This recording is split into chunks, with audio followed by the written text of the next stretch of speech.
Well, the Cleveland Browns, back on UCSS, yeah, the Browns have always had guys that have been kind of dudes you thought was going to be super nice. You get excited about them. You go get the jerseys. You wear the jersey. You get to the first game, and you be like, this is not what I signed up for. So we're going to get into guys you guys thought was going to be super nice, and then turned out to be Himothy, and then turned out to be nothing Minimowski. Oh. Let's get to it. Let's get to it. All right, so, Mike, get ready to cue me. This one I feel like is a layup, right? He balled out in college, high draft pick, top 4 draft pick. The Browns even traded up to get this dude, right? Comes from a prestige college. I thought, ain't nowhere in the world that this dude is not going to be him. In fact, I thought he was going to be here for a long period of time. I thought that when it's all said and done, when it came to at least Cleveland Browns history, that we'd be talking about him maybe as the somewhere between 3 through 6 top running backs of all time. Who was that guy? Trent Richardson. One Trent Richardson. Listen, there was nobody that had all of the attributes. You talk about archetypes, right? You know what I'm saying? Physical specimen, had the speed. In college, you was able to see him run between the tackles, outside of the tackles.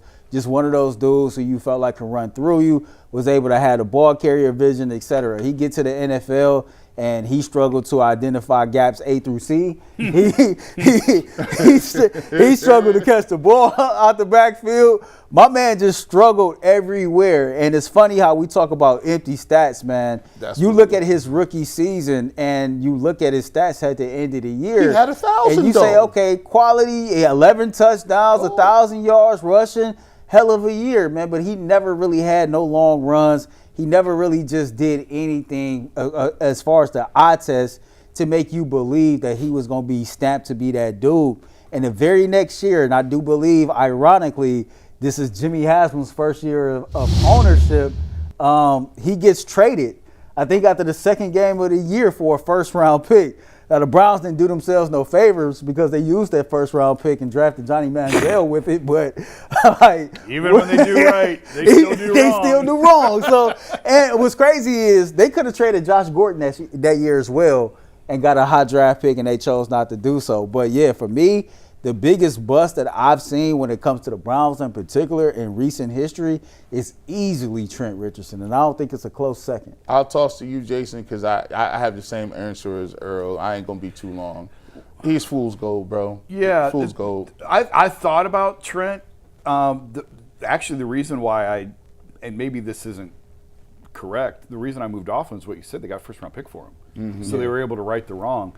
I went with Kellen Winslow, because he did have a Pro Bowl season, but you traded up one spot. They gave up a second-round pick to move up one spot to get him from 7 to 6, right where they are again this year, drafted 6. They take him 6th overall, and I thought this dude was going to change the game. Yep. Yeah. He had the size, the speed. I covered the Ohio State-Miami National Championship game when he was in the national title game, and I just thought that was a dude that was going to sort of remake the offense. Yeah, right. And obviously the motorcycle accident changed the trajectory of his career.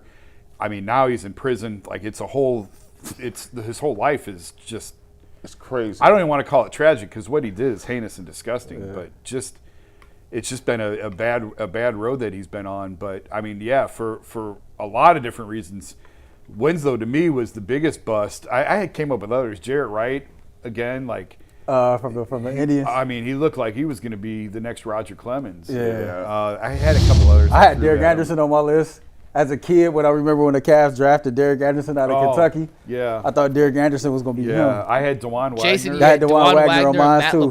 Matt Laporta. Matt Laporta was the key centerpiece in the CeCe trade. Yeah. Man. And he was a nothing burger. A lot of the other guys I had were injury related. Kellen, you never know how his career would turn out. Back to real quick, back to Wagner though. I grew up an Allen Iverson fan, and I remember Allen Iverson used to speak real highly of DeJuan Wagner. So when he was on the Cavs, I'm like, man, the Cavs got him one, man. Yeah. Like AI said, him. And one that I didn't put on there, Luke Jackson. Yeah. That was a big miss by the Cavs. It was the last first-round pick they had the year after LeBron.